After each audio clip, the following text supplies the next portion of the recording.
Hi, it's Emma here from Best Studio and I specialise in wellbeing strategies. And today I just want to talk a little bit about something that happened to me, well, it was a few years ago now. We were moving house, and when we were moving house, it was a very busy time in my life.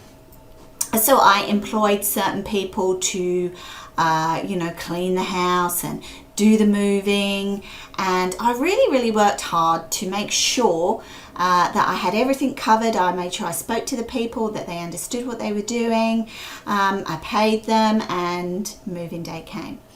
And from that point, from moving day, up to about a week after, I realised that not just one, but every person that I had actually employed to do the job hadn't done their job properly. And from there, I really became frustrated and upset.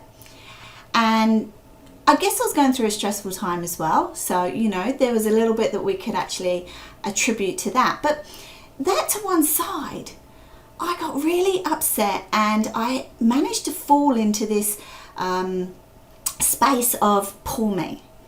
It's like, I'd done everything that I thought I should in order to get this move to go smoothly. And yet still the house wasn't clean. There was cupboards left. The movers smashed a heap of stuff. When we moved into the house, there was problems with the drainage. And then the people didn't end up... who were clearing up the drainage didn't do a good job, and we ended up with a massive amount of our contents ruined, and I had to put in an insurance claim, and all this stuff started happening. And for about 2 or 3 days I was in the depth of this self-pity, trying to sort everything out. Ever been in fix-it mode like that? You just fix. And I couldn't understand why I was getting so down about all of this, because I know enough about how the body works. I know enough about how the thought process completely changes the physiology of your body. Yet, because all this stuff at that time I believe was happening to me, it wasn't my fault. I'd done the right things, right? I thought it was happening to me. I felt as if I was kind of helpless in that situation. And the only way I could possibly deal with this was to do it myself. You want a job well done, do it yourself. And that was immense pressure. Anyway, I'll skip through all the middle bit because there was a lot of toing and froing. But what I found predominantly was that I really started to get a bit down. I started getting a bit of anxiety return.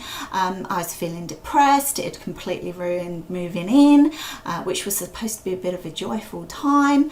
And I kind of fell into a bit of a blur. There's no other way of putting it.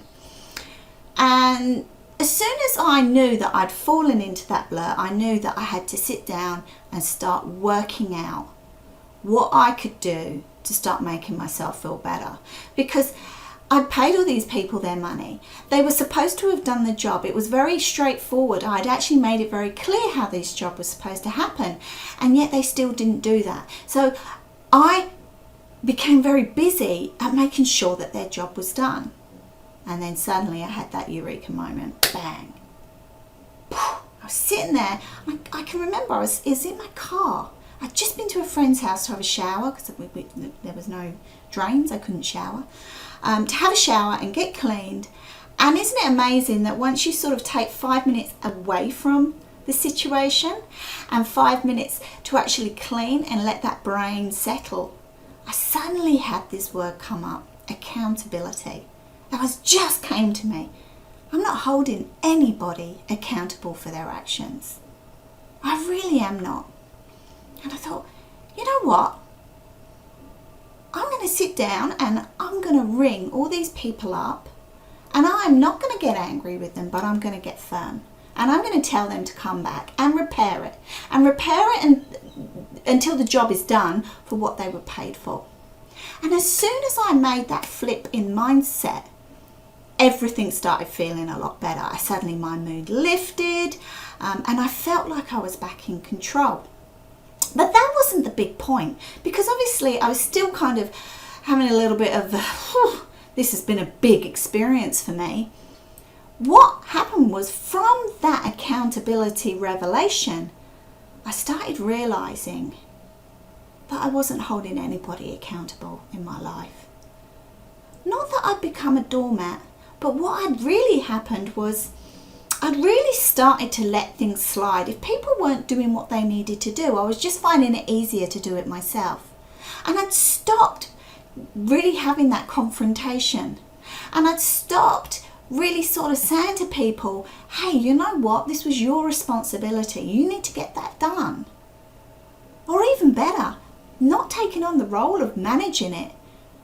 Just having that expectation that things would get done. So I started pushing accountability into every single area of my life. Now this was a few years ago. This was a good few years ago. And you know what? I've not looked back. In fact, I look back at what I thought at the time was one of the worst times in my life. You know, that week was really quite stressful. And that has actually turned out to be the best time in my life.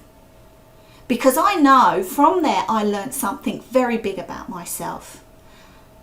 And from there I've made a change across the board.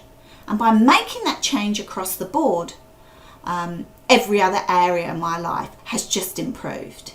It really has. I've learned that not all confrontation has to be, you know, sort of an argument.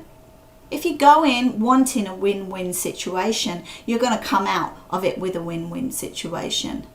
If you haven't got a win-win situation, maybe, you know, it's just not the end yet. And we've just got to keep going until both parties are able to meet a resolution. Or the win-win is that you realise that actually you're getting nowhere with this and that you need to change tact or change direction on it.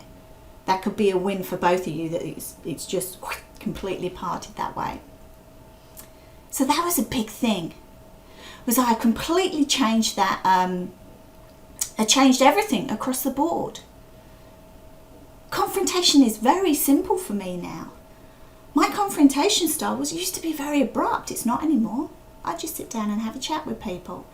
But most importantly, I don't go into a situation expecting people to not do their part. I now just expect people to be responsible. And you have to watch that as well, because at the beginning I used to expect it, waiting for it all to go wrong.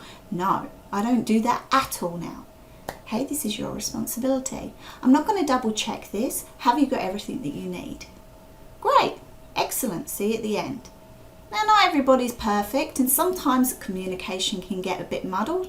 And yeah, sometimes I have to sit down and have a chat with someone and, you know, work out what it is that I didn't do in order to communicate correctly what I needed to happen, especially if, you know, you're sort of employing someone to do things.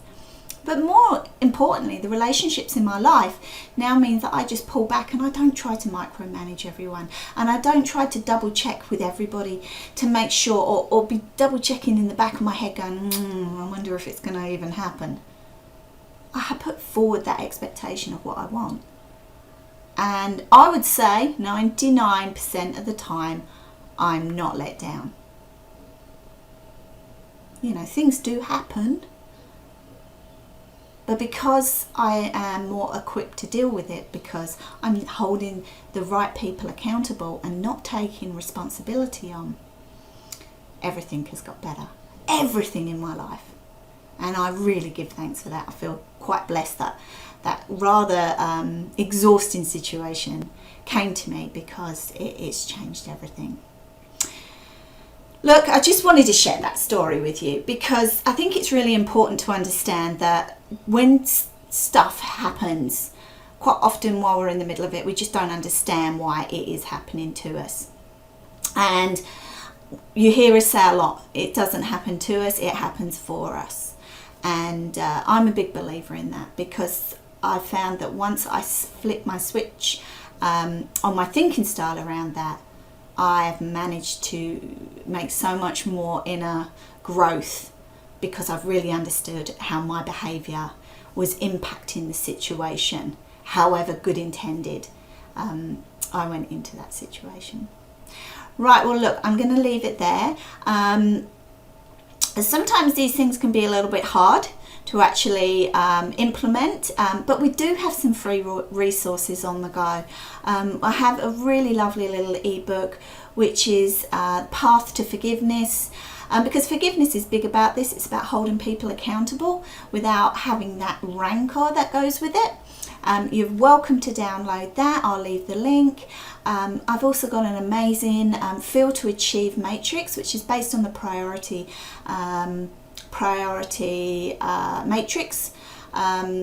You know, the urgent, not important, which is a well-used model, but this one is actually based on why we don't prioritize ourselves, why we prioritize and hold into different parts of the matrix. So very welcome to have that. You just leave me a PM and I'll email that over to you. And of course we have the 30-minute free Art of Forgiveness Freedom with Benefits webinar training, and it is one-off that you can use, or you can carry on into the full training if you want to. But this one's brilliant, and it's literally 30 minutes, delves into why we act the way that we act, how that what happens to our body when we're acting a particular way. It's got great resources with it. It's got a workbook that you can use, and you're very welcome to share that as well. All right, okay, I'm going to leave it there with you today. Have a wonderful week. Remember, hold people accountable. Let them be responsible. We don't have to micromanage everything. And I'll talk to you soon.